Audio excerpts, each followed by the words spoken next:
Myself, Vaishnavee from SNS College of Engineering in the Department of Information Technology.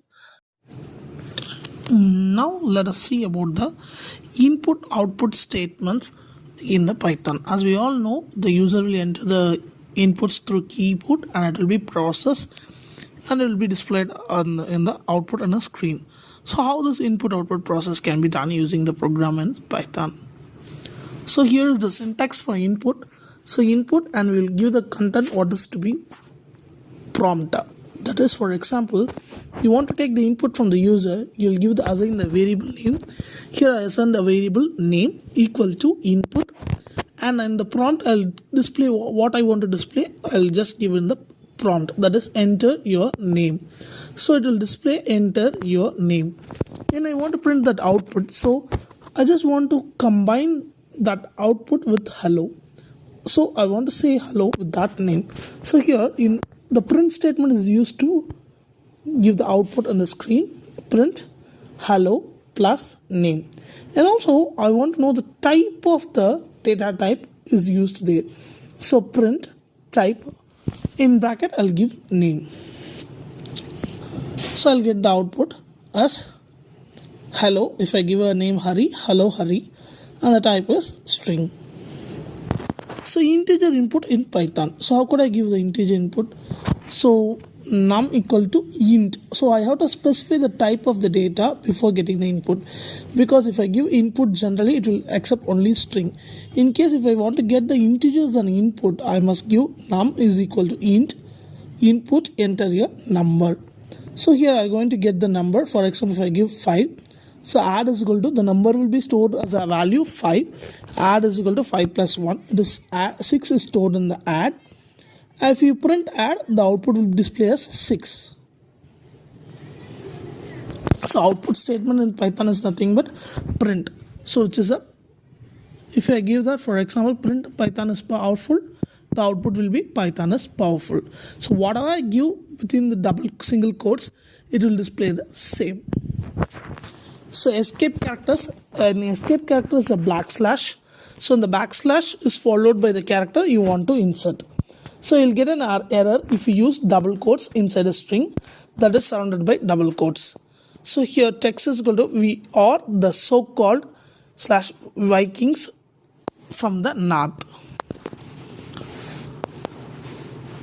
So Python escape characters are single quote, add single quote within a string, backslash, insert single backslash, new line. So slash n takes the cursor to the first position of a new line. Slash r carriage return, so takes the cursor to the first position of the same line. Slash t, it's tab, which adds spaces of 8 characters. So slash b backspace takes the cursor one position backward. Slash f form feed, form feed is a page breaking ASCII control characters.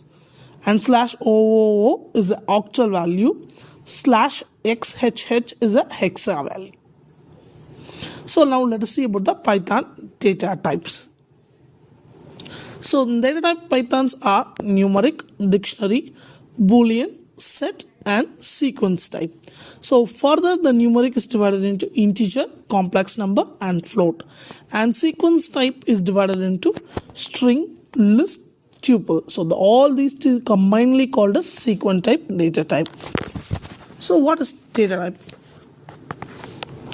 So as we all know, data type is which is used to say the type of a data. So these are the types of the data.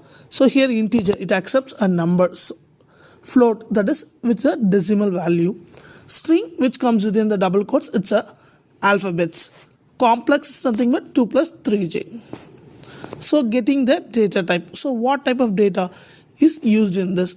Usually we no need to declare the type of the variable in Python. It can directly assign the value.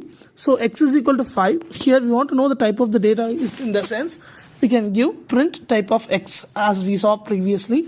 So it will give the type of the value. So we have discussed clearly. Now this is the match which is used to find. Int represent whole numbers, float represent decimal numbers, string represents stores textual data, that is boolean, bool, bool represents a true or false statement. There will be only true or false. For example, if 6 is greater than 8, it will give false. That is the statement for boolean. List is nothing but an ordered collection of items. Tuple, which is immutable ordered collection of items. Dictionary, a collection of key value pairs, and set is a collection of unique items. Just we had an overview of each data type. In next session we'll have a detailed one. So here is an example for each type of data. So x is equal to hello world, which is a string. So when we run it, we'll get the output as hello world. X is equal to 20 is an integer. X is equal to 20.5, which has a decimal value since it is a float data type. X is equal to apple, banana, cherry, which is a collection of data that is said to be list. The same is here, but the list will be denoted with square bracket and tuple will be denoted with parenthesis. So x range of 6 is nothing but it will give the range from 1 to 6. So x is equal to name, John, age, that is here we have a par value, key value pair. Key is name and value is John. So set, which has a similar to the apple, banana, cherry, and frozen set, and the boolean value x is equal to true.